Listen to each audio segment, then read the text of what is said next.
Well, good morning, everybody, and welcome back to Baffled, where we want to help you understand your misunderstood teen. And today we're going to welcome back our guest, Allan CP, with the Science Dilemma. We talk a lot about our mission statement is that we want to equip young people to make healthy choices. Mm. We the way that we do that is through our presentation. So we'll talk about bullying, we talk about time management, we talk about healthy relationships, we talk about taking control of their mental health, goal setting. I could have used you guys when I was growing up. Come on now, like substance abuse, drugs and alcohol, Yeah, sexual risk avoidance. Some schools allow us to talk about everything. Some schools tell us no, you only talk about social media safety. gotcha. But because we believe that your choices do affect your future, we want to talk about now this ripple effect. How does this idea that we have a creator, that God created the heavens and the earth, and that he made man in his image, like how does creationism or intelligent design impact our life choices? Like that being the starting point. It's almost like because of that being the starting point of your worldview, it has all of these moral implications. Yeah, So, how does the question is how where did we come from affect how should we live? yeah. Um, so there's something that I've been pretty passionate about for the last month, which is the idea of human exceptionalism. This Wesley Smith is the person that covers that a lot, and our culture has, I mean, any culture that has given up human exceptionalism has then had, awful implications that follow that, right? So like right now, people are trying to fight for the fact that rivers are living beings, therefore they're persons. Therefore, if humans need water, but the river has its own rights, humans can only draw so much water, but they might, like it's just insanity that we've gone into where humans are treated as if we are responsible for everything, yet we have the same rights as everything. And it's not the case when you look at the reality within the scriptures, and even they're not consistent with the reality that why are we responsible for it, but we're not as important as it, right? Mm, yeah. And so human exceptionalism is based on the fact that we're Imago Dei, we're made in the image of God. Therefore, that is why you can kill an animal and eat it, but it is evil. I Mm, mean, across the board, I know that there's civilizations that do it or have done it, but we would all agree, like, yeah, I feel like that's just wrong, period, even though they all agree to do it, right? What we believe about our origins impacts the way that we treat each other. It impacts our morality to where, it's often said, well, I think that morality is based on majority consensus. If most mhm. people agree that it is best for our civilization, then it is good. Well, in that case, and then often it's used the Holocaust. Yeah.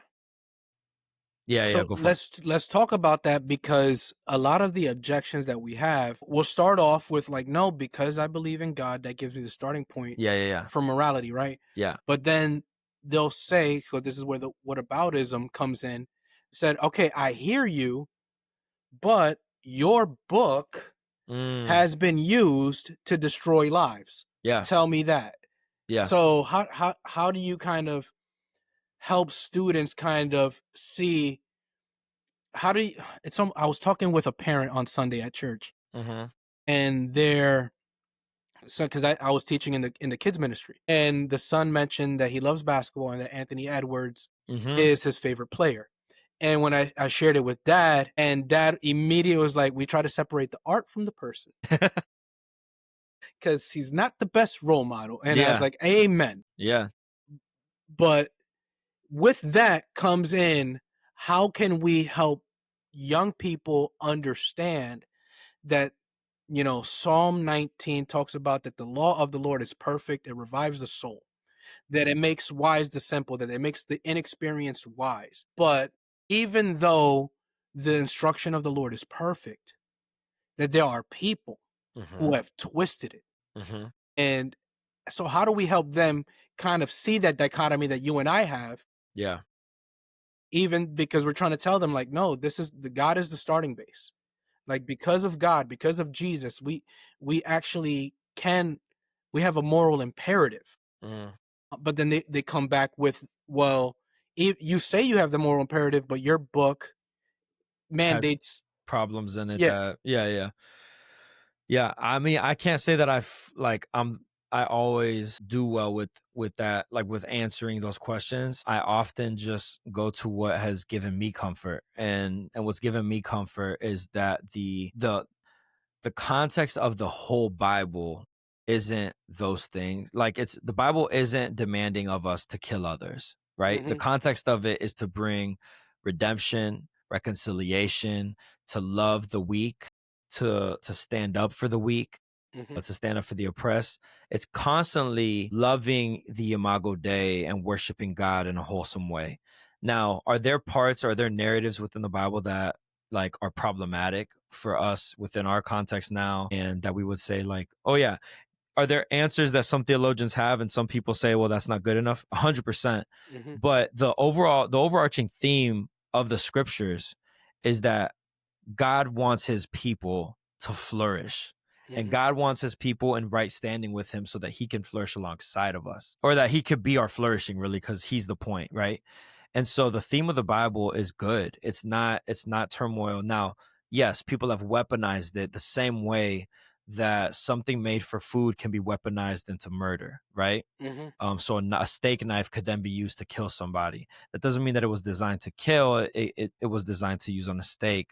So mm-hmm. like, just because people weaponize something doesn't mean that that thing is evil. Um, and so that's what I would say to people that have that issue with the scriptures of like, well, people used it and, murdered others. Yeah, but it's different than Muhammad actually was responsible for murders. Yeah, and commanded that if they don't convert, You die. Yeah. yeah, Yeah. no, that's good.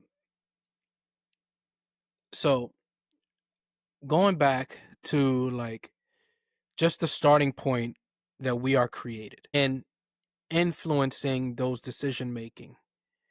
Can you kind of give me some real world examples of where you've seen worldview actually influencing decision making for the better? Like whether it was a student, whether it was even with the work with Man Up, with foster Bro, I'll give you kids. my life. Yeah. So I, so when I came to faith, I was 16. And I'm living in Miami. Friends of mine are doing drugs. Friends of mine, typical, everybody kind of has that story, right? And haven't touched a thing. I'm not partaking in stuff. Why?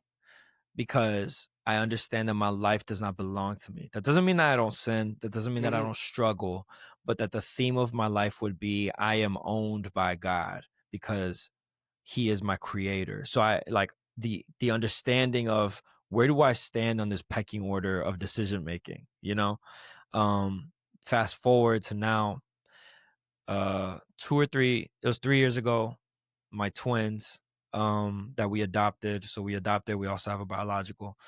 Um they come across like their situation comes across me and my wife. We were 1 year married. Logic for Western Christian 2025 world would say you're newlyweds, you should not be fostering. You shouldn't just start a family within a weekend, right? Mm-hmm. You guys should build your income, buy a house, do all these things. We lived in a 1 bedroom apartment. It was not the logical thing to do. But when I am owned by God, that the answer is, God, what would you have me do at this moment? Mm-hmm. Well, according to your scriptures, what you care about is that I stand up for the oppressed as a man, that I care for those in my community that are fatherless or in a situation where they need help, that I advocate for reconciliation. And given that this situation just came before me, I'm going to walk in obedience, regardless of the fact that it doesn't necessarily make my life easier, but I want to live in faithfulness and obedience. And so we did so. And today, we adopted them 3 years later, everything, or 2 years later. Now, some people will say like, "Oh, is that good?" It's like, man, it's amazing. Is it hard? It's hard, but it's good. Yeah. And so we live in a good, and obviously when I tell my story to people, people are often, and it's not just my story, but they're often like, man, that's so awesome of you guys. That's no, we don't do it for that. The foundation of doing it is that my creator tells me that those twins are made in the image of God, whether or not they came from me. And so at the moment that we've heard about them, yes, they're strangers to us, but they're not strangers to God. And so God wants me to interact with them in that way. And now they're my children. They belong to me. I have now lived Hmm. out the gospel. They're adopted Yeah. into my family. So I get the pleasure of living out something that God himself models to us, Hmm. because the foundation of it is that my life belongs to my creator. That's good. That's good. One of the things with one of the presentations, um, with More to Life, one is called Healthy Relationships. Mm, And I did one over this past summer at a Boys and Girls Club, and I did it as almost like an indictment on the culture, mm, because I think the demographic of students that I was doing this presentation kind of warranted it. gotcha.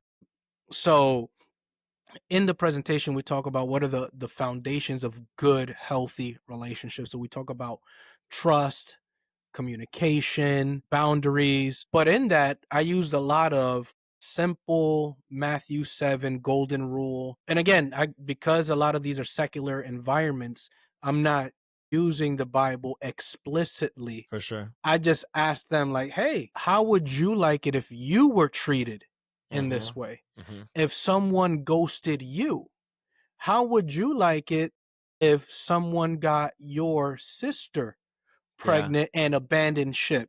So right away, I'm just using the golden rule to Yeah. help them see the reason why we treat other people with respect and with dignity and with love. And these are we use the five building blocks of I'm gonna so that I can have it. So when we think about relationships, I want them to kind of see that these five building blocks: communication, respect, honesty, that these things are, if you have respect, honesty, and good communication, you're gonna have a good relationship. Yeah. So if you don't even like it with your significant other, if you don't want them lying to you, I even posed it as like, hey guys, this is not just marriage Mm, or romantic relationships. yeah. This is just even your friendships. I was like, no one likes a snake, right?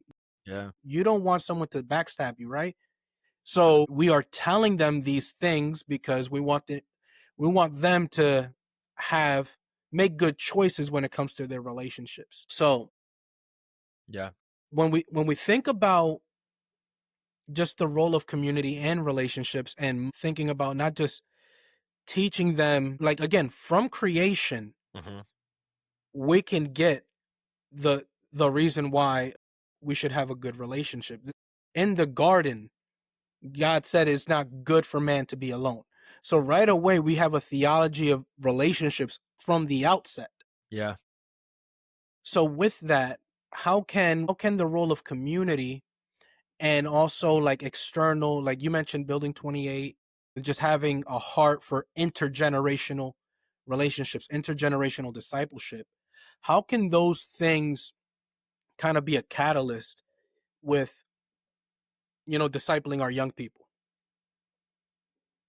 I think when you have intergenerational discipleship, it so a lot of people in the homeschool community actually talk about this is like in in school, in traditional school, which I don't judge. We have our kids are, at that age where we're gonna have to make all those decisions soon.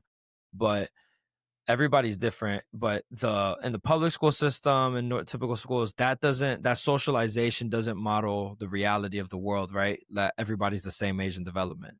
Mm-hmm. And so our churches almost took that model and said, hey, all the kids that are the same age do community with each other. But that's not the real world. The second you graduate from college, or if you even don't go to college and just go straight into the workforce, it's intergenerational everywhere. Your best friend, Johnny, is 24, but then Billy Bob that you do lunch with is 55. You know what I'm saying? And you and Billy Bob, like, you guys cut up and have all the jokes and you talk sports, and he's super cool and he might even teach you some stuff that he knows. And so everything in this world is intergenerational, but we've created systems and programs that aren't. Mm. And so the church needs to model reality. And when we do that, we let kids understand stuff that would have taken them either the hard route to learn, or what's it called? They would have learned like taken a lot longer to learn. So one of the things that helped me was doing life with people that are older, and just being able to ask the hard questions. One of the guys that discipled me, like, I would just hit him up and he'd say, "Hey, I got errands to run. Come with me while I run my errands." And the car broke down one day, and as we were running errands, and I saw what I was used to is freaking out, anxiety. That's what I was used to seeing from men in my family's life. And this guy was like, "Oh, the car broke down. All right." And he's a go-getter. He's all those things, but he was like, "Okay, the car broke down. That means the Lord wants us to stop and take a second." And I was like, "What?" What? And so we're in Miami, so he's like, "Oh, let's grab a cafecito at this like little bakery right here because they're everywhere." And so we went in, got a cafecito, and then he calls AAA, and then gets everything handled, and then we figure it out. And I was like, "Yo, this is wild." But that's not what I would have learned. What I would have saw from a friend is, "Oh, I got to call my parents." You know what I'm saying? So intergenerational relationships just provide a way to just broadcast all the various ways that we can live in obedience of God. And I've seen people imperfectly live it. So that's what I would say. No, that's good, because even that itself, going back to what I said before, Yeah. most discipleship is more caught than taught. Yeah. Um, a lot of the best discipleship that I've done for other people is on the go. Mm, And it's so funny. Now, this just came to me that it's so funny that, go therefore make disciples of all nations. Go therefore, in the Greek, podiothentes, means as we go. mm. So it's like, I like that. as you Yeah, go, as you go on making your daily life, as you go run these errands, make disciples. And it's this, I'm not going to blame it on America. People want to dunk on America all the time, but the classroom culture, like, we've kind of made discipleship, it has to be a classroom, where it's for like, sure. no, it's as we go. Yeah, Taking that Deuteronomy 6, like, with your kids, whether you're sitting down, whether you're standing, whether you're on your way, whether when you rise, all of those things happen. Discipleship happens within all of those arenas. Yep, yep. So you mentioned before, not sure if it was in a previous episode, but that, like, this idea of long term over quick fixes, like sometimes a quick answer. And so how do we create some support systems then? Like, you're talking intergenerational. How do we connect students with both, with other parents? I've mentioned in other podcast episodes, I've encouraged parents to serve in their youth ministries, to adopt children from single parent households, Yep. to adopt them. Like, hey, if your mom is working 2 jobs, come have dinner with us, come stay with So us. good. So how can we create a support system in the church? Like, because this is even not just your work with Building 28. This is like even bringing it in with Man Up. How do we create support systems that set up the students for success, so that they don't abandon the faith when they get older? Yeah.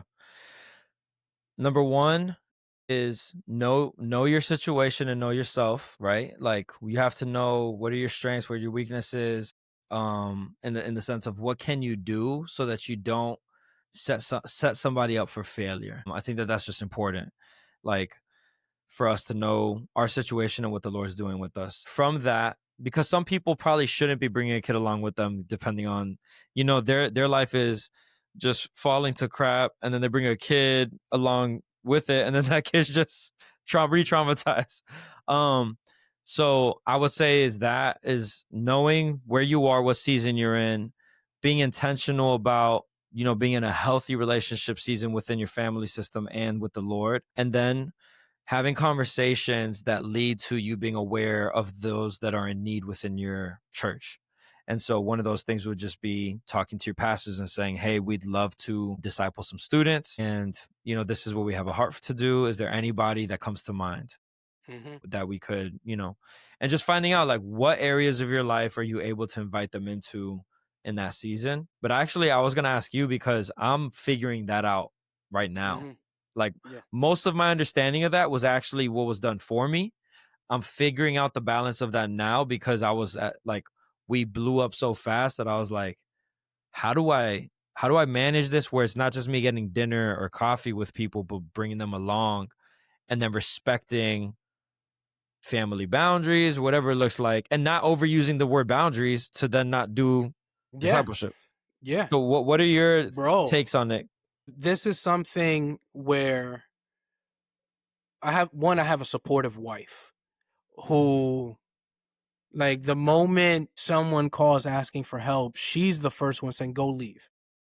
Yeah, yeah, So she's encouraging me with that. But there is a sense where I've also had to say no to certain things. of course. For example, someone will ask me, hey, can you come speak? But it requires you to do it at this time. And I'm like, no, I'm sorry, Yeah, because I have to pick up my son at daycare.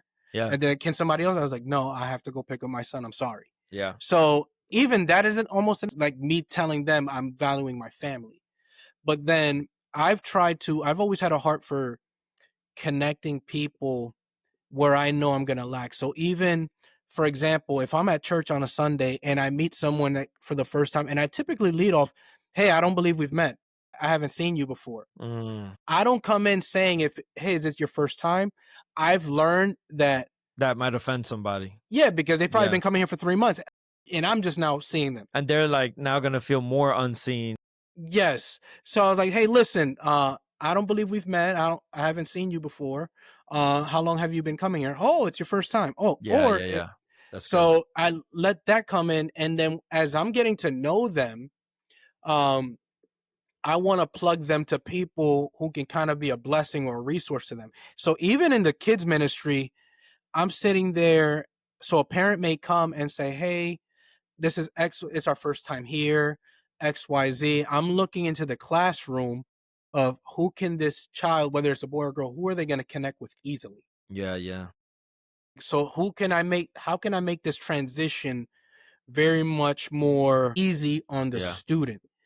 So there's an element where you want to do that peer to peer, but then you also want to do that who is a couple of steps ahead of this individual, Hmm. because you also want to challenge some of the students to kind of take on some responsibility. Yeah, for sure. So there's an element where, so again, in student ministry, you're going to have kids who, they've been baptized, they're owning their faith.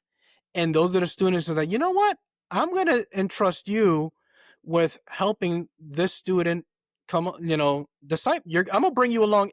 As I disciple you, you're going to be discipling them while I disciple the both of you guys.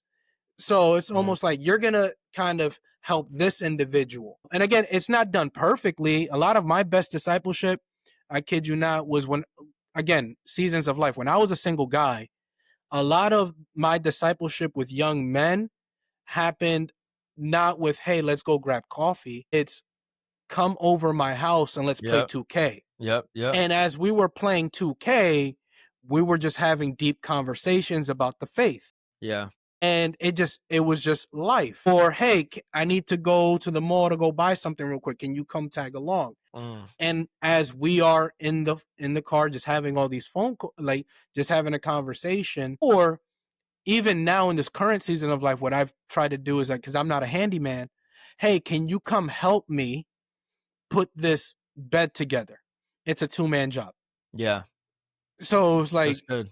who can I kind of, so even with that, so if for the parents, this is something, dads, if you got a teenage son, boom, Mhm, mhm. like, don't let them play Roblox and Minecraft. Like, start giving them responsibility. Yeah. As little as 9 years old. So earlier in another episode, you mentioned, what's that book about adolescence, about like choose your heart or Do hard things. do hard things. I love that. Yeah. The idea of antiquity, like when we take of all of human civilization, the reality that adolescence is a new concept Yeah. and it's actually failing us. Yeah. So At large. Yeah. I mean, you're talking about Jewish boys would know more than most of us know about the Bible by the time they were 13 yeah. and have it memorized. So talking about young boys specifically, I talked about this Yeah. with Mark, just the idea of so once your son turns 13 or 15, Yeah. depending on their maturation, because you hit the nail on the head, that just because they have reached an age developmentally doesn't mean that they're there. For Some sure. kids are more mature at a younger age. Yeah. So once you begin to see some maturation for your young boys, what does that ceremony even look like for coming of age? Yeah. That we are now going to hold you responsible and Hmm. accountable for cleaning your room. Like, Hmm. what does it look like? We're going to give you certain responsibilities in this house. And no, we're not going to give you an allowance. Like, Yeah. this is your responsibility. And if you don't do it, it's a conversation and some discipline. Like, Yeah. now I have to now treat you as a man. Yeah. I think those are all things with just like the discipleship of young boys. We kind of need to take the Jewish perspective of like the bar mitzvah and this coming of age where we give more responsibility. And this is where, on the other side, because a lot of secular people want to dunk on homeschool kids, whereas actually I've seen homeschool boys have a lot more respect. Hmm. They understand social cues, like what's the word that I'm looking for? Their EQ, like emotional intelligence. Manners. Yeah, they have good manners. Yeah. Whereas kids in public school, and this again, general statements, the kids in public school don't have good manners. They don't know how to look at someone in the eye Yeah. when they're talking. They don't know how to give someone their undivided attention. Yeah. This idea of the way they dress for job interviews. And Yeah. Yeah. so Well, we've handed over the discipleship of our children to either the state or the private institution, where none of those things in themselves are bad. It's mhm, the fact that families, we have lost the ownership of discipleship. And so when we do that, like we get lazy and say like, well, the school could just teach them. And it's like, no, that's our job. Like it's our job to disciple our young men into manhood. And if we don't do that, then we have an issue, like that's one of the things that Jeff Ford from Man Up, like he's really intentional with his son is, they climbed Kilimanjaro recently and I think he's 12 turning 13. And so he's still young, but it was that thing of like he wanted to do something difficult and he wanted to push himself to a limit. And most people would be like, "Oh no, you're too young to do that." But reality is like there's 12-year-olds across the globe that are doing difficult things and figuring it out. mhm. And with the right guidance can be amazing adult men. But instead, what we're teaching our young men is, hey, you can start taking everything seriously when you're like 24. And I've met guys that are like, I'm gonna start taking life seriously at 30. Yeah, And then when they're 35, they're looking at me like, bro, why am I still single? And why do I still not have my life together? I'm like, bro, you waited 2 decades. yeah. There's so much that can be said because at the end of the day, we are responsible to raise a generational of confident, thinking, spirit-led believers. Like, you know, we don't do the saving. God does the saving. We just work with God, with their development, with their growth. And yeah, it's like one of the things I begin to ask my pastor or my counsel typically for all of life is always find someone who's a fewer steps ahead of you. Yeah. So, like so for example, if you're a young man, look to someone who's married, who's been married, to disciple you. Successfully and healthily. Yeah. Yeah. And then if okay, now you're in a relationship, Hmm.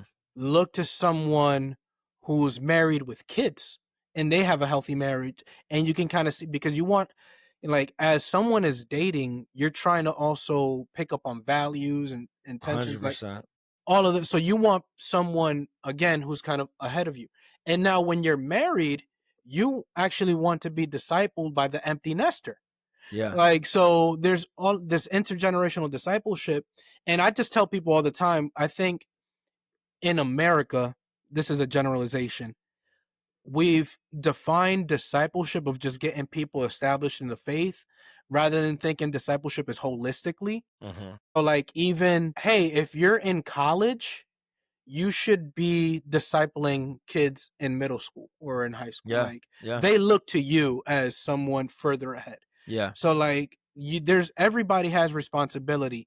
And I love in my church particularly that there's kids that are in the youth ministry, and we're challenging them, go serve in the kids ministry Yeah. because you are tasked to pass it along. So Yeah. this idea that no child left behind, everybody has a role to play no matter where they're at in their development. Mm. And even my wife challenges me on this because we have a 2-year-old who's about to be 3 in a couple of weeks, and she's like, we need to start giving him responsibility. Yeah. We can't be doing so. She's even like, hey, okay, Malachi, now that you're done eating, go put this in the sink. Go put this in the garbage. Start giving him response, and he's loving it. Like, Yeah. It's funny because kids love tasks. Like our kids love helping with laundry. yeah, They wanna they wanna throw things away, and it's like, bro, what more could you ask for? like, why are we trying to do everything for them? Like, no, come. So And then we get now, mad when they're teenagers and they don't want to do it. yeah. So there's things now where, like, right now, I get easily frustrated when I'm helping my son brush his teeth. But at the same time, he's even saying, Daddy, I hold it. I hold it. Yeah, he wants to hold it. Yeah, He wants to do it himself. So I got to sit back and let him mess it up. And then when he's done, he's like, all done. I was like, okay, Papi, now can I do the back of your teeth? And then yeah, he'll let me. But even he's like, no, I want to do it. yeah, yeah. So there's an element in the discipleship where we want to kind of, it's not all one way. We want to, all right, you do it. You share the gospel. You lead this Bible study. Like, it doesn't, like, I want to now put the onus on you.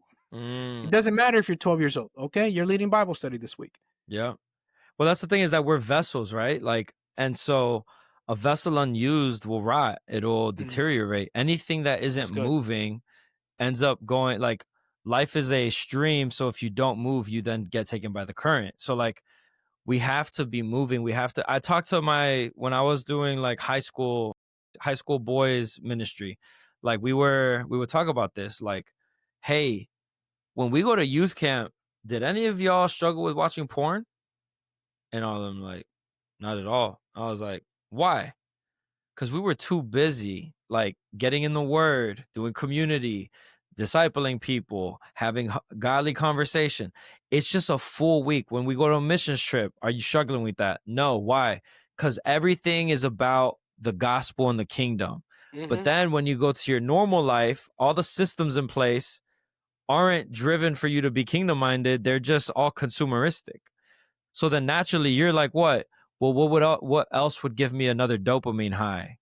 Those things that are sinful. So like, if we would just teach our people and our students to live a mission driven life, I think a lot of the sin struggles would start moving, not fully, right? Because we're sinful creatures, but there would be a lot less struggle because, like if I'm playing a basketball game, I'm not thinking about lust. I'm just playing a basketball game. Like, Yeah. it's the same thing. If we're out evangelizing, you're not trying to spit game at this random girl. You're going to be evangelizing. You're going to see her as Imago Dei, not as somebody to use for your pleasure. And even going back to modeling, this is where, again, you pick up on things. Mm, So to the men, as you're out and about with whether they're your sons or with young people, be mindful of that second glaze. Be mindful of that. And what I've told other men, even young people, you cannot control if a beautiful woman walks you by. You can't control that. hmm You can control that second gaze though. Yeah. Like, and I often when I'm meeting with other guys, whether even if it's for coffee, I'm sitting there like we'll see somebody coming through the door, and then right away I'm looking at him, and I want to see how he's gonna respond. Mm. And that, like, to me, I'm not saying I'm judging the person, but it's in those moments because if I'm looking to see how he's gonna You're respond, evaluating. yeah, Yeah. that means there's other people, other guys who probably look up to me.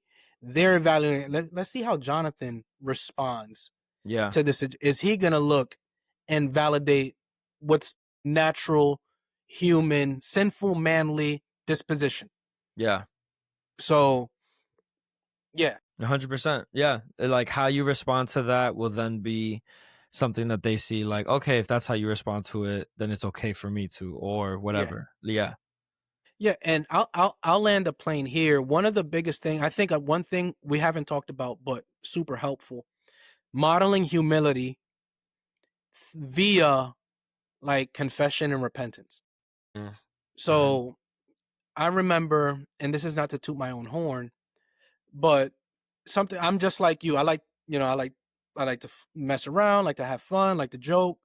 And I remember one time I was at a friend's house, and we were all laughing, and something popped up on the algorithm, and we were laughing, and he found it offensive, and he didn't. And in that moment, I was like convicted, Mm. and he was like, "I'm about to go on a walk," and then he got up out the door, and I went right out, followed him. I was like, "Yo, bro, I am so sorry for offending you.